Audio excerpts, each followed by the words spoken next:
Let's talk about some things that do not work when you're studying for the LSAT. So the first thing I would mention that is a common mistake is don't just rip through a bunch of PTs.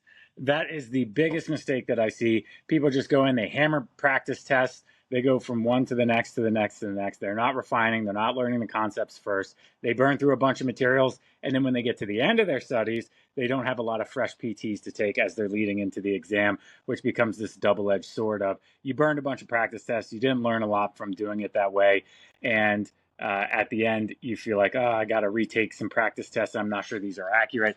It starts to mess with your confidence a little bit. And then going into test day, you may not be as confident as you could be. The right way to fix this, you can take a practice test at the beginning. That's good. Figure out where you are, get some understanding of what the exam is, where your strengths and weaknesses are, but then get deep into the content. And maybe another month until you take another practice test. And you're going really deep on the question types, on the concepts, on the strategies. And as you start to master those, you probably want to be checking in with some practice tests every now and again.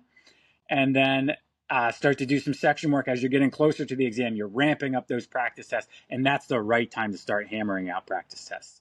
All right. Good luck.